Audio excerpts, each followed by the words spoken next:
covering your hometown. From 5 newsrooms across the region, this is WDBJ 7. Now at 11, parents and former staff are speaking out after 2 leaders at a local school were announced to no longer be working there. What they have to say. Plus, the technology surrounding robots is constantly evolving. Now, a hospital in Virginia is using one as a tool in total joint replacement procedures. And we're tracking our next big thing. A quick-hitting system will bring wintry weather to some hometowns this week. We'll give you the first alert to the latest timing and those impacts coming up. Good evening, everyone. I'm Amaiya Howard in tonight for Patsy Montesinos. Thank you for joining us. Drivers in Franklin County should be using caution when driving near Pig River. The bridge over Pig River around the 17,000 block of Snow Creek Road is closed due to an embankment washout. VDOT is working on the issue. If this road is part of your daily travels, please consider a different route. We have an update on the postponed Botetourt County Public Schools Town Hall meeting. The meeting will be held tomorrow at Eagle Rock Elementary School. The meeting will begin at 6 p.m. and all members of the public are invited to join. Turning now to your first alert hometown forecast, Bradford. It's been on and off with this weather. I mean, rain today. It was just like 75 degrees the other day. What can people look forward to coming into this week? Yeah, most definitely. We've got some other changes on the way as we head through the work week out there right now. We'll see drier weather working in through the overnight hours. Those winds have started to pick up. You've probably noticed if you've been outside this evening. Fairly quiet weather out there right now. First alert Doppler radar has quieted down nicely. Still seeing maybe some light flurry activity across portions of the NRV. The steadier of the activity is right now working right along I-81, northern portions of Botetourt County, right through Buckhannon. Heads up for you folks at Bedford. Some mist, some drizzle, maybe some wet snowflakes mixing on in. Also into portions of Rockbridge County as well, right along 81 there. And then that lighter moisture now moving out of our viewing area, out of Appomattox County, working through northern Charlotte County right now, right along 47 and 40 there. As for wind gusts, still about 25, upwards of 35 miles per hour. Those will slowly rise through the overnight hours. And checking out those feels like readings through the overnight hours, hovering in the mid 30s, will likely be right near freezing here in the Roanoke Valley by early tomorrow morning. So factor that in as you're getting dressed in the morning. We'll see a nice warm up during the day, 40s and 50s on the board. We're also talking about some wintry weather late Tuesday into early Wednesday. Who may see some accumulating snow coming up in just a few minutes. Amaiya. Wow, sounds like we may need to bundle up. Thanks, Bradford. 2 top leaders at Roanoke Catholic School are out. That's according to a letter obtained by WDBJ 7. Our own Lizzie Cook talked with a former staff member who voiced his opinions on the change. Roanoke Catholic School announced the leadership change Friday. The school has declined to comment, but parents and former staff are taking to social media to voice their opinions on the move. I know that when I was there, I like to say we were a big, happy family. Jerry Eubank worked at Roanoke Catholic from 1989 to 2001, but based on what he's heard from his former students who also worked at the school, administration hasn't been the same. What I was hearing was unsettling. The administration was being condescending in some respects, not basically sticking up for the faculty. WDBJ 7 has heard from parents and others in the school community. While many didn't want to go on camera, some say they felt a lack of support from administration led to some staff leaving. Some parents say they've considered removing their children from Roanoke Catholic as well. From talking to former students who had children at the school, it was basically, we send our kids here for an education, and we send them here for the good teachers that are on the faculty. And now the good teachers are leaving.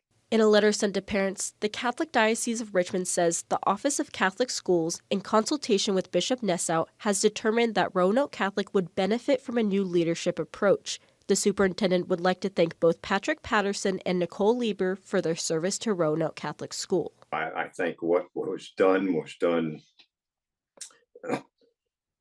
in when it needed to be done. The school announced a search for a new head of school and associate head of school will begin immediately. The associate superintendent will be responsible for day-to-day operations of the school in the meantime. In studio, Lindsay Cook, WDBJ 7. Well, oh boy, it's that time of year again. Tax season starts tomorrow. The IRS will start accepting and processing 2023 federal income tax returns. The deadline for filing is April 15th. Mark that date on your calendar because missing the deadline will likely result in a hefty penalty unless you ask for an extension. And today marks 38 years since the Space Shuttle Challenger tragedy. The Space Shuttle Challenger exploded just 73 seconds after liftoff from the Kennedy Space Center in Florida. All 7 crew members on board died. The tragedy led to the creation of the Challenger Center for Space Science and Education that has reached more than 5 million students globally. Augusta Health has a new tool to use for total joint replacement surgeries. The ROSA robot will help surgeons provide precise orthopedic surgeries and reconstructions. Mike Staley has more on the Augusta Health's new tool. What we used to do is do it by feel. We kind of put it in there, feel it. We make cuts based on what we felt, and then we put it in the trials and we feel it again and say, okay, well, I still need to adjust this and this. And so the robot's really putting numbers to all of that, and it allows us to put together a plan on the computer screen before we start making any cuts. Rosa is not the name of a new employee at Augusta Health. It's the third robot system at the hospital and the first to help with total replacement surgeries. The new tool will help surgeons provide faster treatment and minimize any side effects knee replacement surgery might have. To really help get the patients hopefully moving a little bit faster, it has been shown to decrease the pain a little bit and starting to improve their overall function as we get farther out from the knees because it feels more stable having the ligaments tensioned appropriately. According to Augusta Health, the hospital received certification for its orthopedic care, and ROSA was the next step to improve Augusta Health. And ensure that we have processes in place that we can consistently deliver that quality care time and time again. And it's based on evidence and it's based on the literature. And we have incorporated all of those practices. Currently, ROSA is only used for total knee replacements. However, by the end of the year, it will help with hip and shoulder replacements. Coming up next, President Biden is on the verge of striking a bipartisan deal on new border control, what the deal could mean for immigration in our country. And stolen paintings are nothing new, but one painting was found 50 years later in an unpredictable home. How the painting made its way back to its rightful owner. As a border deal hangs in the balance, former President Trump is urging his allies in Congress to reject a bipartisan effort in the Senate. President Biden, in the meantime, said the deal will allow him to shut down the border and fix the current immigration crisis. Christian Benavides reports. Potential bipartisan border deal in the Senate is already drawing reaction from the Republican frontrunner for president, Donald Trump, who is urging GOP members of Congress to kill the deal, despite no details being officially released yet. A lot of the senators are trying to say respectfully they're blaming it on me. I said, that's okay, please blame it on me. I'd rather have no bill than a bad bill. President Joe Biden says the bipartisan deal has been in the works for months. If that bill were the law today, I'd shut down the border right now and fix it quickly. Oklahoma Senator James Lankford on Face the Nation said the former president and his allies, mostly House Republicans, are misinformed. Right now they're all functioning off of internet rumors of what's in the bill, and many of them are false. So people want to be able to just see it, read it, go through it. The deal would require Homeland Security reject migrants when there are spikes in crossings, raise the standard for asylum seekers, and expand fast-track deportations. All this as the Texas National Guard is refusing to allow federal agents into a public park where the state has set up razor wiring. Earlier in the week, the Supreme Court had ruled that Border Patrol could remove the wiring. Christian Benavides, CBS News. A new bill passed unanimously in the state Senate would ban legacy admissions in Virginia public colleges and universities. The bill would prohibit public colleges from giving an upper hand to applicants who are related to an alumni or school donor. Usually when a student applies for college, university scores them based on things like SAT scores, GPA, and more. With legacy admissions, legacy applicants get an automatic boost just for applying. We're talking about how can we have a diverse student body, but how can we be merit-based, and how can we make sure that everybody has a chance to get into college. Just this was quite clearly the biggest barrier. Senator Tim Kaine helped introduce a similar bill at the federal level in 2023. Well, there won't be any weather worries stepping out the door early Monday morning, certainly on the breezy side with those wind chills likely down into the 20s and lower 30s, increasing sunshine through the day and seasonable high temperatures, 40s and 50s on the board. We are tracking our next weather maker by midweek. Some of our hometowns could see some wintry weather. Those full details coming up in just a few minutes. This next story takes us to Utah, where a painting stolen more than 50 years ago has returned to its rightful owner. Paul Nelson has the story. Based art appraiser Emily Stauffer was approached by the family of a Washington County man who passed away in 2020. They wanted to know how much a painting in his estate was worth. When I saw it, certainly appeared to be an 18th century painting. It was a well-done painting. She saw it looked eerily similar to a painting by John Opie called The Schoolmistress, made in 1784. She reached out to art expert Viv Hendra in England, who told her there was a flyer saying the painting was stolen in 1969. The gentleman I was speaking to in London was quite afraid for my safety the minute the mob entered the picture. According to FBI Special Agent Gary France, the painting was owned by Dr. Francis Wood of New Jersey. They believe that then State Senator Anthony Imperial orchestrated the theft in the 60s, but it ended up in the Florida home of convicted mobster Joseph Covello. As part of a RICO investigation on the East Coast by the FBI, he was in the process of selling his home and his assets, and a good faith purchaser bought his home with the painting included. That purchaser moved the painting to St. George and likely had no idea it was stolen. The painting has since been shipped to Dr. Wood in New Jersey, where it belongs. So many decades had passed that everyone involved in their family thought that this would never be recovered ever. Now from the Robin Reed Weather Center, here's your first alert hometown weather forecast. Well, hey there, everyone. Hope you had a great weekend. Our weather is quieting down nicely, but the winds continue to pick up at this hour and will do so while many of us are sleeping overnight. Here's a live look from our Highlander Hotel camera there in Radford. Quiet weather conditions, but it's certainly on the chilly side, especially down across the NRV. 30 or 36 is the current air temperature.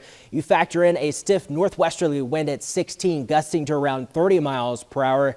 It feels like it's 27 right now with a dew point into the upper 20s. And there is a wind advisory in effect for the southern spine of the Blue Ridge, these yellow shaded counties, with wind gusts up to 50 miles per hour across the higher elevations here through midday on Monday. Elsewhere, we'll likely see some wind gusts between about 30 and 40 miles per hour over the next, let's say, 12 hours or so. So the wind gust forecast here by daybreak on Monday. Notice the strongest wind gusts will be along and west of the Blue Ridge, between about 30 and 35 here in the Star City, between about 20 and 40 there from Blacksburg to Dublin, and also in Hot Springs, and likely seeing wind gusts less than 20 there in Central Virginia and through the south side. Still seeing those breezy conditions through midday on Monday. And then as we work through the afternoon hours, heading into the evening hours, those winds will subside out of the northwest. First alert Doppler radar starting to quiet down nicely, hanging on to a little bit of activity, some light drizzle or mist and some wet snowflakes possibly mixing on in through portions of Botetourt County right over toward Eagle Rock, and then slipping into northern portions of Bedford County right across the town there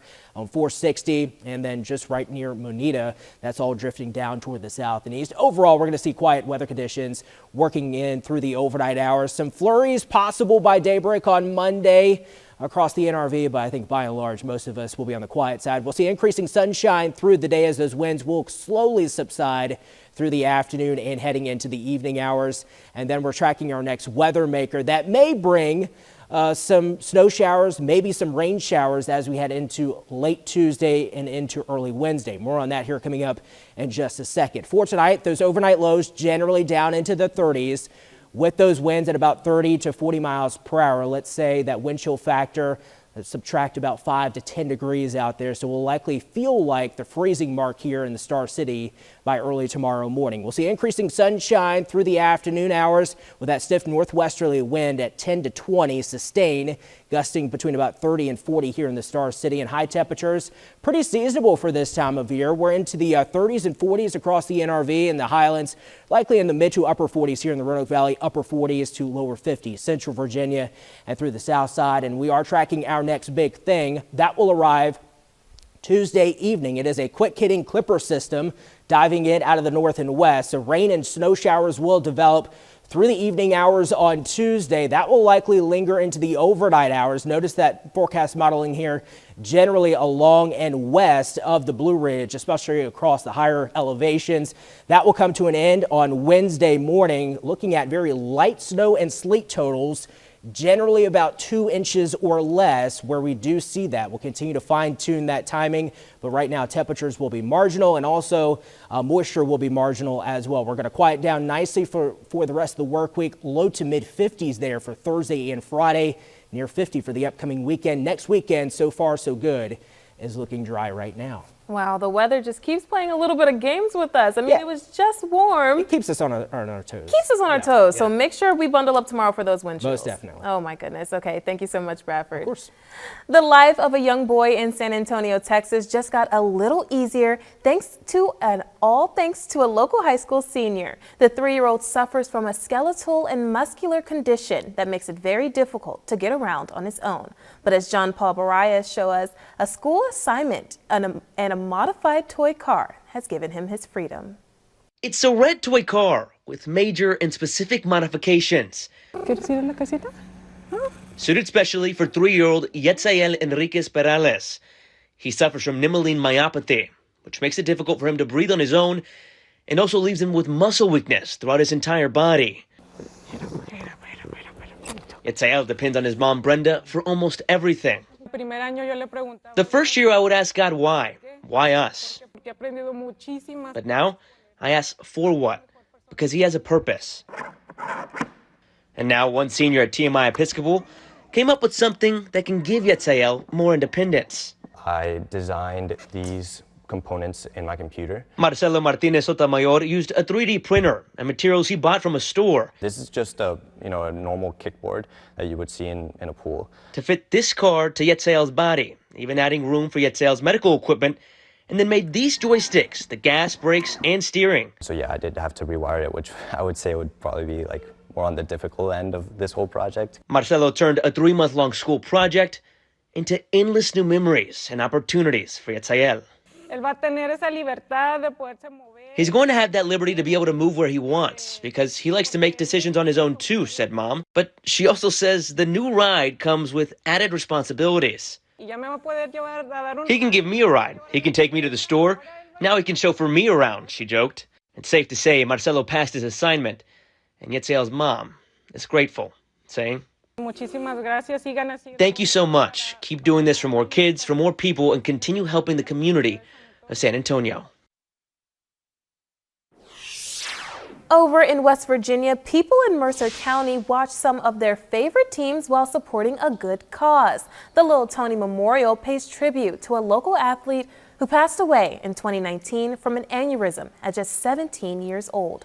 The tournament not only features local basketball teams, it helps athletes in Mercer County raise money for scholarships and the Little Tony Foundation. The family says this is their way to help others share his passion for sports. The wait is finally over. We have our matchup for Super Bowl 58 on February 11th. Plus, it was an action-packed afternoon full of women's hoops, with both UVA and Virginia Tech on the court this afternoon. I'll have highlights from those games and a Super Bowl preview next in sports. It was a quiet weekend at the box office, though one action star did do his best to shake things up. David Daniel has early estimates on the top 5 films in theaters. Just tell everyone we're together. What? Anyone But You took 5th place with $4.8 million. In 4th, Migration made $5.2 million, crossing the $100 million mark in domestic box office. Wonka held steady in 3rd place, earning $5.9 million for a domestic total of $195 million. Are you okay in there? Mean Girls couldn't quite manage a three-peat, falling to 2nd place on ticket sales of $7.3 million. It seems we had a disgruntled customer. After 2 weekends in 2nd, the Jason Statham action flick The Beekeeper rose to the top, taking the crown with $7.4 million. In Hollywood, I'm David Daniel.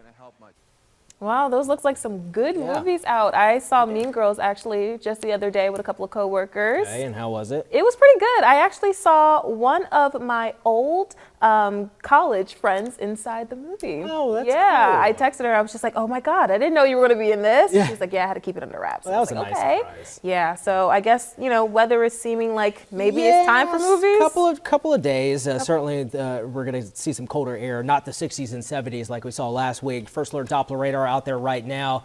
Things are winding on down nicely. I think by and large, most of us, all that precip really is going to be out of here over the next few hours. Wind chills in the morning, that's something you'll certainly notice stepping out the door with those wind chills mainly into the 20s to lower 30s with that stiff northwest wind. And here in the Roanoke Valley, we'll see those feels-like readings likely by midday, feeling like the mid-30s, warming up into the upper 30s to near 40 with those high temperatures generally into the 30s and 40s area-wide.